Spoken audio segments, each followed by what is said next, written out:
Merci de nous retrouver pour l'essentiel de l'information à La Réunion et dans l'océan Indien. Voici le Flash Info de Télécréole retransmis en simultané sur Créole FM.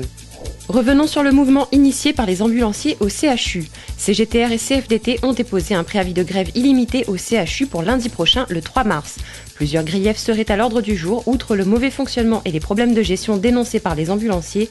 Ce sont les rapports de médiation et rapports d'audit qui seraient aussi pointés du doigt par le personnel et les syndicats. La direction assure être dans une démarche de bien-être au travail et se dit déterminée à avancer résolument pour mettre en œuvre les plans d'action et en tirer les conséquences. Les chiffres Pôle emploi sont sortis et le chômage en baisse à La Réunion de 0,2% depuis le début de l'année. Là où les chiffres nationaux sont en hausse, La Réunion se porte mieux, notamment pour les jeunes avec une baisse de chômeurs de 2,1%, et ce malgré le recul de 14,1% des offres d'emploi pour une période d'1 an. Santé. L'endométriose au cœur des préoccupations des gynécologues. Chaque semaine, 3 patientes sont opérées pour cause d'endométriose selon le docteur Peter Van Theobald, chef du service gynécologie et obstétrie du CHU de Saint-Denis.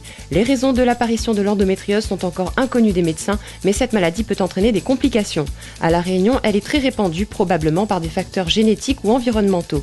Ainsi, le CHU entame une étude afin de pouvoir déterminer s'il y a des groupements précis et des causes sous-jacentes. Et on note l'ouverture lundi prochain d'un centre dédié à la sexualité à destination des jeunes, des handicapés, mais aussi des seniors, des homosexuels, des hétérosexuels, des transsexuels et des prostituées.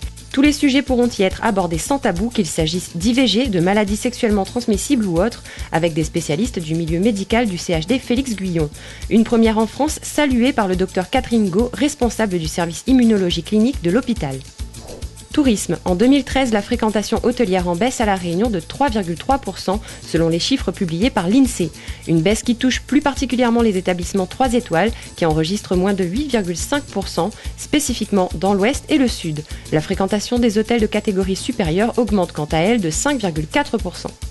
Religion. Le diocèse de La Réunion propose de suivre le carême vers Pâques via les outils informatiques et les nouvelles technologies. Suivant le message du pape François qui considère la technologie d'Internet comme un don de Dieu au service de la rencontre et de la solidarité, l'évêque de La Réunion, Monseigneur Gilbert Aubry, a mis en place avec l'aide de Manuel Rivero un portail de cheminement informatique, jevimafoi.com. Reportage. Benoît XVI et Jean-Paul II d'abord a parlé de nouvelle évangélisation. L'évangile est toujours ancien, toujours d'actualité, c'est les méthodes qui changent. Mais les méthodes entraînent aussi de nouvelles manières de penser. D'où cette idée de faire un carême par Internet. Et ce sera tous les jours. Alors si vous êtes intéressé, avec le moyen d'Internet, il y a moyen justement de voir comment vivre sa foi là où l'on est. C'est pas la peine d'aller se déplacer. Il y a Internet, il y a Facebook, et puis comme ça, on peut dire à un ami, allez, vas-y. Et à ce moment-là, la prière peut s'actualiser aussi. Et grâce à la télé, ça peut rentrer dans la maison, dans le salon, là où l'on est, partout. Et alors, merci d'être à l'écoute. Et puis, déjà, bon carême. Emploi jeunesse et service militaire. Présentation du drapeau du RSMA-R du contingent du mois de février à Bourmurat. 80 jeunes volontaires du service militaire adapté ont reçu leur insigne régimentaire et pourront ainsi entamer l'apprentissage du métier choisi parmi les 30 formations. Connaissances et expériences professionnelles au sortir de cette incorporation pour ces jeunes désireux de réussir leur insertion professionnelle. Action humanitaire. Cécilien Paul Naz, un agriculteur de la plaine des Cafres, décide d'agir pour Madagascar par le biais de 7 livres. Créée il y a 2 ans, l'association Agir pour Madagascar joue un rôle humanitaire auprès des enfants de la Grande Île. Une école fondée par un habitant de la Ravine des Cabris en 2006 et qui recevra les bénéfices de la vente de ses ouvrages inspirés d'écrits bibliques. Une action qui permettra entre autres de fournir un repas à plus d'une centaine d'élèves. Et on retrouve ces ouvrages aux bibliothèques du 23e et à la médiathèque du Tampon, en plus des marchés que l'agriculteur va sillonner pour vendre les livres.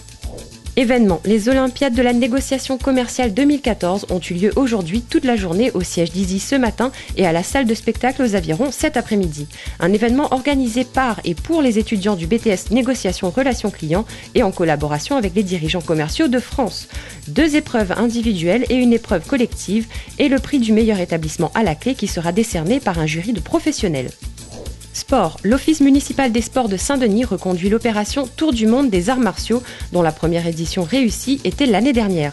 Rendez-vous est donné ce dimanche de 9h à 17h au gymnase de Champfleury pour découvrir une vingtaine de disciplines telles l'aïkido, le judo, le karaté ou encore l'aïdong gombo. Jackie Lebon, coordonnateur du projet avec l'OMS, précise que plusieurs champions de la Réunion, toutes disciplines confondues, seront présents et que des animations sont prévues toute la journée pour initier le plus grand nombre à ces sports de combat. À savoir, demain, vendredi 28 février, le préfet présentera le bilan du bouclier qualité-prix pour 2013 et annoncera la nouvelle liste des produits pour 2014. Demain toujours, le préfet signera aussi un accord régional sur les échanges de données satellitaires, ceci comme moyen de lutte contre la pêche illégale et avec la présence des autorités diplomatiques et du secrétaire général de la Commission de l'océan Indien, Jean-Claude Delestrac. En bref, la distillerie réunionnaise des rhums Isotier remporte 3 nouvelles médailles du concours agricole. En effet, dans le sillage du Salon de l'agriculture à Paris, ce concours annuel a décerné 3 médailles, 2 d'or et 1 d'argent pour le rhum pays. En bref, toujours, le lycée Roland-Garros organise une journée portes ouvertes le samedi 1er mars de 8h à midi pour les filières post-bac. Dans l'océan Indien, à présent, pas d'enseignement du shimaoré et du shibushi à Mayotte. L'enseignement des langues et cultures régionales accordé par le ministère de l'Éducation nationale n'a pas été délivré à Mayotte. Cependant, la possibilité est donnée aux académies de présenter des offres d'apprentissage des langues et cultures régionales et ainsi, l'île aux parfums pourrait entamer des démarches pour enseigner ces 2 langues particulièrement parlées par la population mahoraise. Médecine à Madagascar, les premières opérations à cœur ouvert devraient voir le jour au centre hospitalier de Tananarive d'ici le 2e trimestre 2014. Des interventions qui seront effectuées par 2 médecins spécialistes dans le nouveau bloc opératoire en cours d'équipement. 2 patients par jour pourraient ainsi être opérés du cœur, souligne le directeur de l'hôpital. Et l'île Maurice, à présent, qui devrait franchir la barre du million de touristes en 2014, selon Statistics Mauritius. Une progression envisagée de 3,7% et des recettes sur l'île qui devraient afficher une hausse de 9,7% par rapport à 2013. Les arrivées touristiques en 2013 avaient déjà connu une croissance de 2,9% dans l'île sœur. Et aux Comores, à présent, l'Union européenne vient d'allouer une enveloppe de 730 000 € au titre de fonds de développement européen. Un montant qui devra être investi pour le développement socio-économique de l'archipel, mais également servir à la Commission nationale de lutte contre la corruption. Voilà pour les informations essentielles de la Réunion et de la zone océan Indien sur Télécréole et Créole FM. Vous vivez une actualité dans votre quartier? Envoyez-nous vos photos et vos vidéos prises avec votre smartphone. Bonne suite de programme à tous.